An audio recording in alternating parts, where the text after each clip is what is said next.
Hey guys, welcome back to the channel. Well, today I'm reviewing this relatively new little 249 gram brushless drone from Holy Stone. This is a HS900. Here it is. Again, this is 249 grams, so you don't have to worry in the United States about remote ID or FAA registration with this little drone. It's brushless, 3-axis gimbal, shoots in 4K 30 FPS. You can even select between 50 and 100 megabit on the bit rate. And of course, I would suggest going the highest and just make sure you have a good SD card in here. This feels like a premium built drone. It just has a DJI feel to it, but it doesn't look exactly like the DJI Mini. So it kind of has its own unique look to it.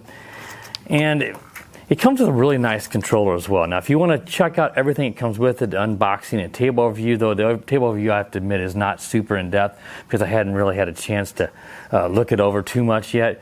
But you can check that out at the end of this video. I'll put that at the end because most people just skip that if I put it at the beginning anyway. So stick around to the end if you want to see the unboxing of this drone. Now, this drone uses an OTG cable. So you're not using your standard Wi-Fi to pick up your video signal. So you don't have to connect a Wi-Fi signal on your phone. It's going to come in through one of the antennas here, and it's going to come in through your OTG cable, and that's going to give you a really good video signal. They advertise 6-kilometer range. You know, that's going to be ideal unobstructed conditions, but it ought to give us a good video signal and won't have so much of that lag that you tend to see on a Wi-Fi connection. So again, this seems like a really well-built drone, and I've heard so much good things about this drone that I'm just really excited to get it up in the air and see how well this drone flies. Let's just fold it up open here so you guys can just see what it looks like very briefly before we take it out for the test flight. Again, this looks really great, really small. Your battery goes here in the rear. I'll show you, the battery is in the table view if you want to see what it looks like. The SD card goes here. You do have to charge the drone, the battery with it in the drone, sort of like DJI Mini works. And you got your time of flight sensors, your optical flow camera there in case we lose GPS. And it has an LED light strobe that kind of flashes here on the bottom of this. So what I want to do is, before I get this out and actually fly it, I want to kind of go over the app with you guys because there's a lot of features in the app. So if you don't want to sit through that, just skip ahead. I'll try to include chapters. So if you want to see the flight review, just skip ahead to the flight review. You don't have to sit through this. But if you want to know a little bit about the app, I'm going to go through it because it's a rather feature-rich app. So let me get the drone powered up and get it connected to my phone. You guys can check that out. The app is called the HS Sirius app because this is the HS900 Sirius.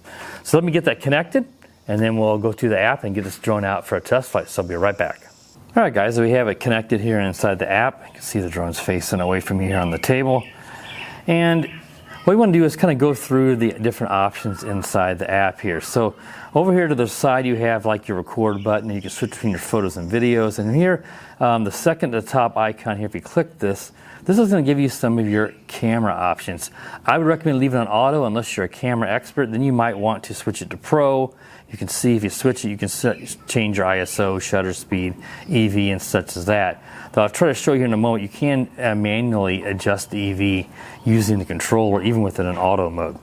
Click on your photos, you got single, continuous shoot, and you have your timed shot. JPEG or RAW, 4K, 48 megapixel, and 1080p. By testing, 48 megapixels should be your best quality. I'm going to switch it to that. If we get a chance to test photos, I don't know if we will or not during this review, but that would give you your highest quality photo. And then you can go to your video, you have your transmission quality, fluently or HD. I'm not sure exactly what that means. I think that fluently is probably going to be a lower quality transmission, but more stable. Here's our record rate. I'm going to switch that up to 100 megabit. I had switched this yesterday and it didn't seem like it saved. So I don't know if the app needs to be adjusted on every flight or if for some reason it just didn't save. You can switch here between 4K or 1080p at 60. 4K at 30 is what I'm going to film at today. 1080p at 60 will give you a more smooth recording with the higher frame rate, but it's not going to be as good a quality. And then your picture transmission scale, that's, I think, just also the aspect ratio of the actual transmission. I'm just going to leave that at 16:9. 16/9, if I can spit it out. And then let's go over here to the gear icon here, 16:9, that's what I wanted to say. And then let's go over here, and if you go back here, and now I'm going to move my little screen recording icon, you guys can't see that. And here you got your 3 speed rates. Now you can switch that with the speed rate on the controller, but you have stable, normal, sport. As you see, I turned beginner's mode off. I'm going to go ahead and just show you, you can toggle it. Then you can set your max distance and max altitude. I both have those maxed out. You can go in here and set your return to home height, which I already did. And then you've got like your calibration, your battery info, and then what you want it to do on signal loss. Do you want it to return to home or just hover? I recommend having it fly back. That way, in case you're out of line of sight, you can't see it, it will come back home. And then some other things like find your drone, emergency propeller stop. And inside here on calibration, you can see this is where you would do your compass calibration, your gyroscope, and your gimbal. I've already done the gyroscope and gimbal at home on a level surface. You shouldn't need to do that very often. And then your compass, we would need to do that before the first flight. The app's not asking me to, but you definitely want to do it before your first flight so it doesn't start toilet bowling. But once you do that, you shouldn't have to do a compass calibration too often. And hopefully the app would let you know, but who knows if it will or not. And that's sort of those options over here. Off to the side here on the left, I'm not going to tap it, but it's your return to home.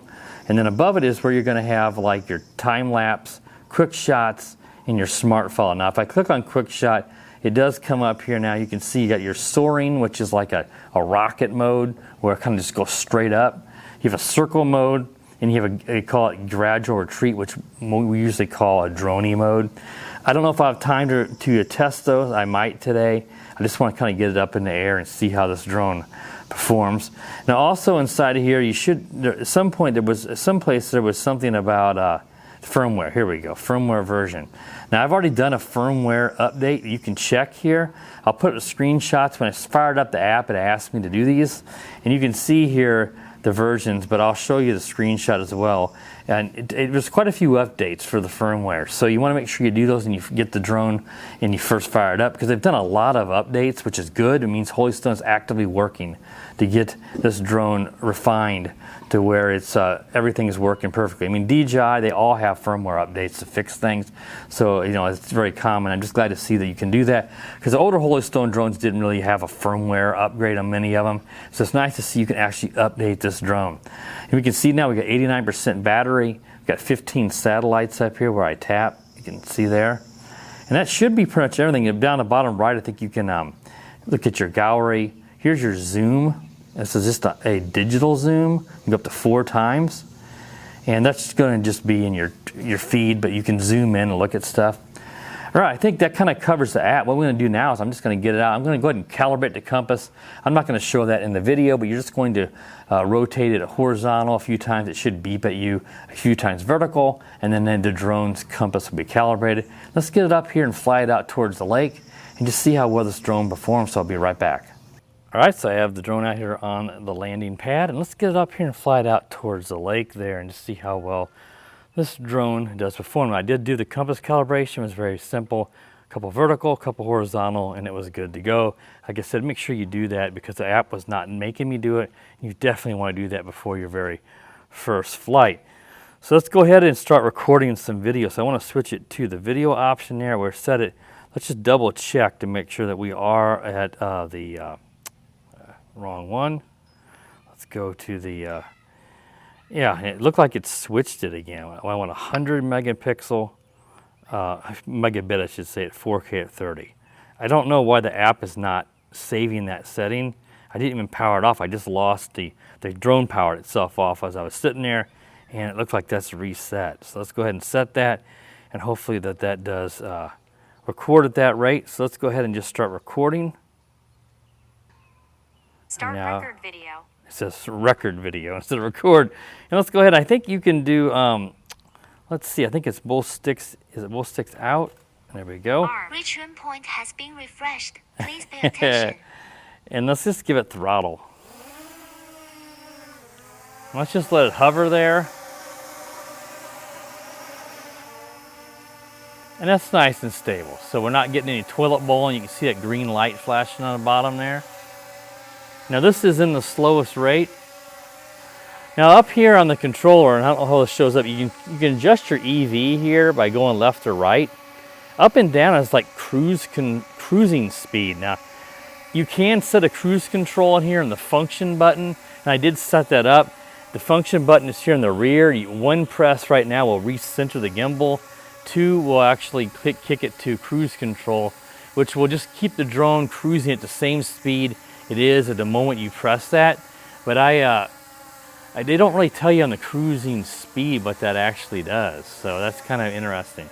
Let's go. I'm going to go up to the normal rate. That's what I want to fly in right here. The cinematic or the slowest is good for filming, but boy, it's really slow to yaw. Let's just turn it around here and let's rotate the gimbal down. You can adjust the gimbal speed and all that in the app settings if you want. Let's just kind of do kind of a manual droning here. Just take off and go backwards. Yeah, real nice and smooth. Again, you can do this in the app.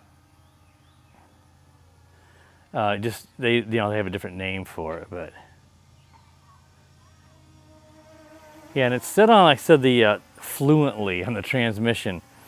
But yeah, it's flying pretty good. I gotta say that there is a lot more lag on this input here. I mean, I'm not far at all than I was expecting. And I don't know if changing that transmission thing there, we can go in there and try switching that. Was that here? No, that was under here. We can try switching it to HD and see if that makes any difference. But if it's higher quality, then it should actually not be better, but worse. So we'll see. See, it says a weak signal. Now we're not. Now we're not far away at all. Again, they advertise it at 6 kilometers. It's still good. I mean, I don't expect this video transmission to be incredible, but you know, it is what it is. I'm going to turn my screen brightness up some here on my phone, just so I can get this new Samsung phone is really nice. Let's just go on out here. Yeah, I'm getting weak signal. I mean, I'm not far at all. This is, I'm not impressed with that. Now I'm getting a whole bunch of I mean, come on. I'm not far at all. And you can see where now I'm over yawed. Let's try a return to home from right here. And let's tell it to return to home. We don't want to land. Earth flight mode. Yeah, I'm getting a lot of weak signal. I don't know. I've got my antennas. They're out, and yeah, I don't know. I'm not impressed with that at all. People rave about this, and I know my friend Marcus just reviewed it, but man, it's going right now up to its return to home height. I had it set to like 200 feet. That's just for safety reasons, so you don't fly into a tree or something. Now it should fly back here and land, but yeah, I don't know. I mean, I'm not far at all. Here's the drone right here, coming back. I mean, they advertised 6 kilometers, and I'm in Imperial, so I didn't exactly look and see my distance, but I wasn't even to the lake. Look where that is. And it's just really laggy. And I don't know why. I've got everything, it's just hardwired in here. That's the only way you can do it. Here comes the drone. Looks like it's going to be pretty accurate. I am pretty close to this pavilion, so I do want to make sure that if I need to correct it, I will, but it looks like it's going to be just fine. We're not going to hit the pavilion. That's pretty darn accurate. I mean, I can see where it's going to land here. That's not going to miss by much. You don't, unless a drone has precision landing, which this drone doesn't, you don't usually expect it to land right on a landing pad. Record video. Stable. Yeah, I think it said, did it stop recording? Let's go ahead and stop here. It said stop, but it didn't actually stop. I'm going to go back into that setting again and switch that transmission back. But I don't know why that was terrible. I mean, I don't understand why. That wasn't far at all. I mean, a Wi-Fi drones I have no problem going that far. And this is, you know, everything is connected properly. So let's go ahead and start recording it again and just see if we have any better luck this time. So let's go ahead. Does it have an auto takeoff here? Yeah, let's do an auto takeoff. Armed. Return point has been refreshed. Please pay attention. It's a very nice flyer. Very smooth. I'm just gonna fly it around here in front of me for a minute. But I wanted to take it out over the lake, but my goodness, that was not good on the video signal. I want to fly it into the tree there. Now we can go up to the sport mode. This should, now let's see, let's try. Sport. There's sport mode. And that's quick, I like that. Now that's not gonna be the greatest mode for filming. And go back down, Stable.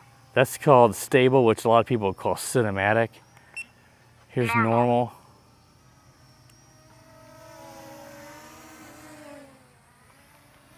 I thought I was in normal a while ago, but it almost feels like maybe I wasn't. Let's just keep it in normal and take it out. That seems to be, normal ought to be good enough. Again, I'm standing outside. Look, it says weak signal. Sometimes when a drone is right overhead, you can have a bad antenna angle, but the drone's right here. And I was getting some weak signal, which is just, I don't understand. That's not really right overhead. Again, I wasn't 6 kilometers. Yeah, I'm not expecting that. But I would expect to be able to get, you know, better than we were. Let's see, we've got, if I can find the distance here, we are out not even 500 feet. And I'm getting a weak signal. Please adjust the antennas. So I don't know. I mean, the antenna, they do give you some instructions about setting the antennas. We could try moving these around and stuff and see if that helps, but we'll fly out here to where I usually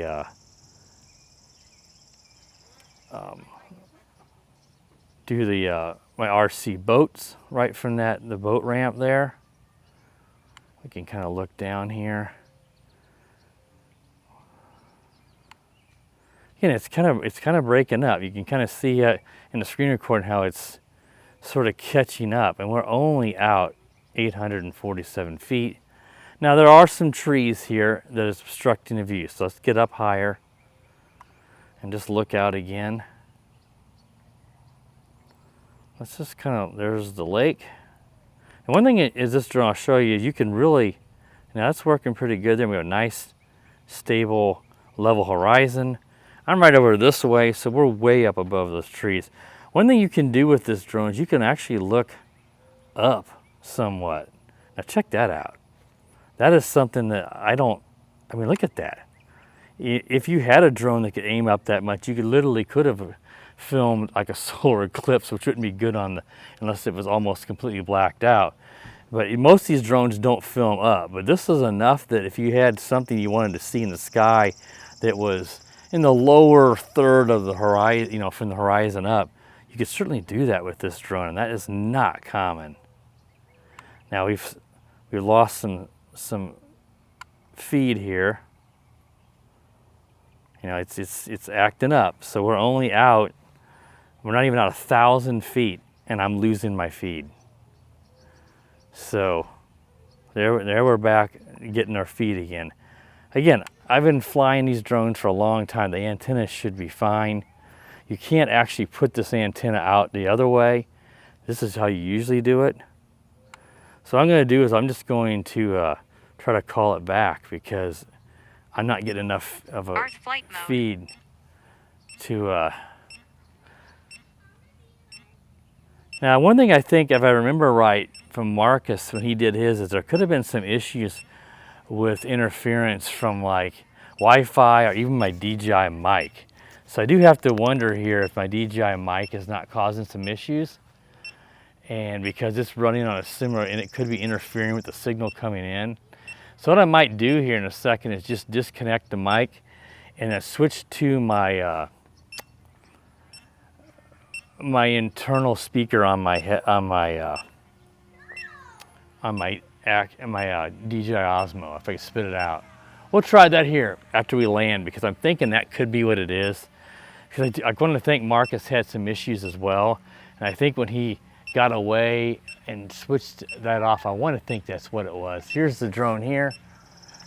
When it lands, we'll do that. Just notice that the audio could be a little bit, probably won't be much of a difference, but there could be some wind noise at times since it's using the internal mic. But I'll power off my mic and see if that actually helps us. And if it does, then I know that, you guys are not going to be filming with a mic like I am. So if that is the case, it's not going to be something you guys would have to be worried about if it does correct this problem. So I'm going to correct it a little here in the landing. So I'm trying to, I didn't want to land on the grass again. I'm going to go ahead and stop recording again. All right, guys. What I'm going to do here is just going to set the drone over here. I'm going to stop the video for a second so I can switch off my my mic, and then we'll come back here and continue. All right, guys, I got the wireless mic turned off, and we're just using the internal speakers, so it could sound a little bit different in quality, but there's not much wind today, so I don't think it's going to make a big difference. Let's go ahead and start recording video again. Start record and let's go ahead and take off, and let's hope that point has been refreshed. This range issues we're having was just my mic, because if the mic is on the same frequency like that, it could interfere with the transmission coming in. Let's see now if that makes a difference. Let's go ahead and let's see what rate. Normal. Let's go to normal rate, yeah. It is, after it lands, it seems like it switches to, let's get the gimbal back up. There. Seems like it switches the speed back. Let's try this and see if we can get any better. I want to go up now.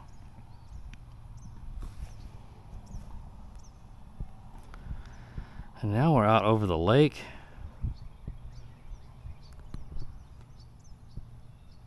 And it seems to be much better. We're not getting the breakup or the weak signals. Yeah. So it definitely seems to be, yeah, it's my wireless mic. So I'm glad I remembered that, and I'm pretty sure that's what Marcus had to do, so I'm glad that I remembered that from his video, because yeah, this is much, much better. So there's a little bit of lag there, but we're out, 1,500 feet, but we're not getting a huge breakup and stuff, because this uses what they call like a Wi-Fi repeater.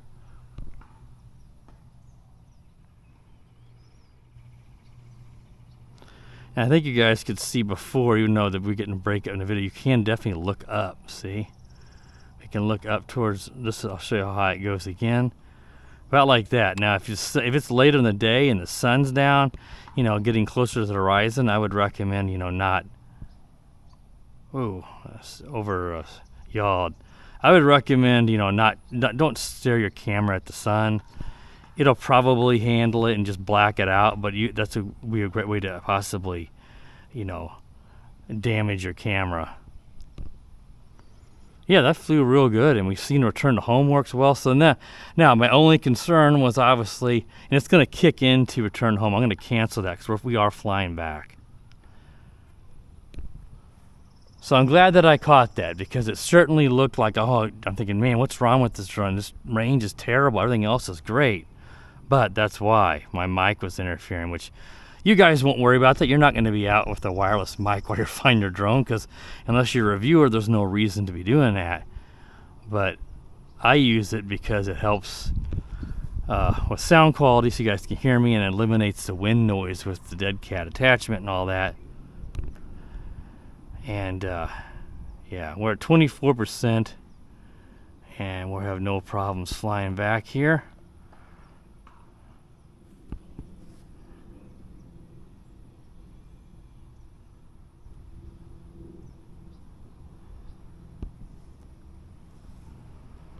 Let's see, I should be coming into Here we are. There we go. There we are.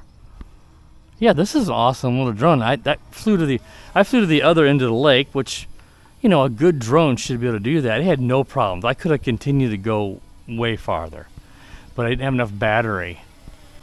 So I don't exactly remember what they advertised the flight time on this little guy, but it's been pretty good. I mean, we've flown it and landed it several times, and I wasn't going to push it real far anyway, because, you know, you should, whoa. In the U.S. like this, you know, you're not supposed to fly these drones out of line of sight. And even though I can look to the other side of the lake, this drone's so small, obviously it technically was out of line of sight. Maybe with binoculars I could have seen it, but yeah. All right, well, that wraps up the review of the HS900. I really am impressed with this drone. Glad I figured out that the mic was what was doing it and remembered that, and, you know, that was a good catch on Marcus's part, because that's something I probably wouldn't have initially thought of. But these wireless mics use, you know, a Wi-Fi type signal, and it can interfere. So typically they're not a problem, but if they're on the same band or something, that's probably what's doing it. So if you do use a wireless mic and you have this drone, don't use a wireless mic. It was great otherwise. So if you watched this video and you skipped around, maybe you didn't see it earlier, or I hope people aren't criticizing because of the problems, because I showed that the drone is fine. It's just some issues with my mic. All right, guys, that wraps up the review of the HS900 Sirius. If you're interested in this drone, there'll be a purchase link and probably a coupon from Holy Stone. I'll have to check and see if there's also one on the product page. A lot of times they do provide me with a coupon as well. So you can check out this drone and get it for the cheapest price possible from Amazon. And if you're new to the channel, please consider subscribing, and I'll catch you guys on the next one. All right, guys, you stuck around to the end of this video. Let's take a look at just what all comes with this drone, so you can get a better look at it compared to what I was able to show you out in the field. Now, as I mentioned, obviously, this is the Sirius, is its actual name, 249 grams, and of course the model number is the HS900. There's just a little bit of information here on the box, I should say. Pretty much everything we've probably already discussed, but 48 megapixel photos, and it does shoot 4K video, has intelligent flight modes, and it has that 3-axis brushless gimbal. So brushless motors, brushless gimbal, 3-axis, and it has, you know, close to 249 grams, which is super, super important in the United States, because you don't have to worry about remote ID on it, and you don't have to have your FAA registration or anything. So here is the carrying case, and this comes with a really nice carrying case. All these Holy Stones come with carrying cases. Most of these Amazon drones do. This one's just a little bit better quality. It just has a really nice soft handle, just a better quality case than I'm used to seeing with these drones.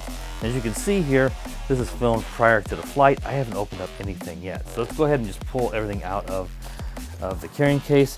This is a transmitter. Obviously it looks like I bumped a button because I could see there is actually the lights lit up on it. So let's go ahead and pull it out of the bag.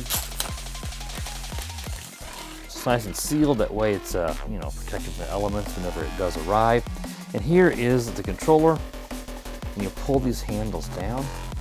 Now again, I've not looked over everything in the instruction manual yet, so if I'm a little iffy on something compared to the flight, that's because this is filmed, I guess, before the flight. Here are your handles, actually your gimbal sticks, I should say. Handles are down here. Sometimes I get my words mixed up, but here are your gimbal sticks. You can get this one on. Having a little bit of trouble there. And this is really nice. I really, really like the feel of this. Here are your antennas. And I'm sure on a drone like this, I haven't looked closely, the antennas are most likely to be real, or at least one of them. But what sometimes these will do is one antenna will send out the signal to control the drone, and the other antenna will have the FPV feed coming into it. So that's how that usually does work. So I don't think, we'll have to look again here closely, but I don't, like I said, I've not looked super closely at this yet. I don't believe that this uses a cable, because there are Type-C. Let's see, we've got a connection here for Type-C on the side, and this one says Type-C here. So maybe it does, you know. I just haven't looked too closely to see if this is a Wi-Fi drone or not. Let's go ahead and get the drone itself out of the bag there. Again, I really like that controller, and it looks like your phone will go down here in the bottom as well, I believe. That's how that'll go in there. Again, we'll look at the instruction manual to get a closer look. So this, I'm just opening this up as you guys would right out of the box. So I'm going by memory here on a lot of these things, and some things I may be incorrect about here, and hopefully correct that. So let's just go ahead and get the drone out. Very nice, lightweight drone. 249 grams. You know, it's fold out just like your DJI, your minis from DJI. And everything I've seen from this drone, by both my friend Marcus's reviews this, and just on the Holy Stone groups, this drone is really, really popular because it has a really good camera. It's lightweight. This is definitely a keeper for me. Now you got your USB-C connection here on the rear, and you have a micro SD card slot to put in there to actually record the video. You can see there's our battery will go in here, and I'm sure the batteries are over here in this box. And you just pull this little adhesive piece off here, and this is how we will get the gimbal guard off.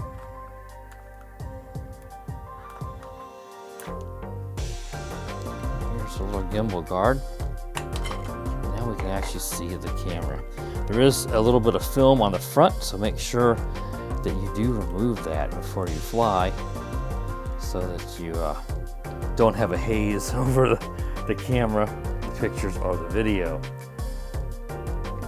And you have an optical flow camera down here, some LED lights, stuff like that here on the bottom, different sensors on the bottom of the drone. You got your brushless motors on top here, just super lightweight, just really nice. It has the mini look to it like the DJI's, but not exactly the same. It kind of has its own little unique look, so I do like that quite a bit, that it has its own, you know, unique Holy Stone styling. And here is the box here that probably should have our battery and charging cables and all that with it. Just going to open that up. And here is a battery. Let's see what else comes in here.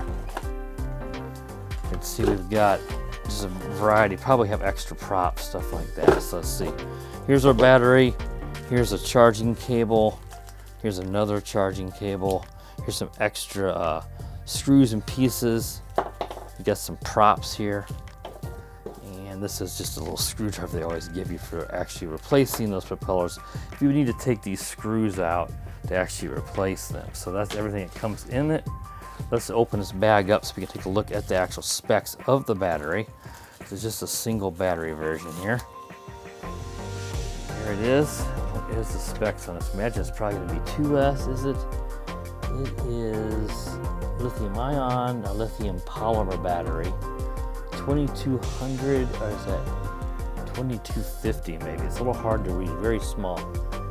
And it is 7.7 volts. That would be lithium ion high voltage, they call it, or LIHV. So it's a little more power, but it is just 2 cell. And here's your power button on the top for this. It'll light up and let us know the indicator for the battery level for this little guy. Now in the back here, we're going to have our instruction manual. So that's one thing we'll have to look over here.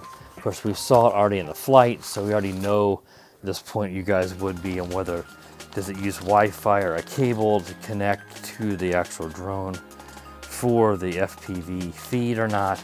Again, I haven't looked over all that yet. I don't exactly remember from Marcus's flight offhand how it does use it, but here is the HS900 manual.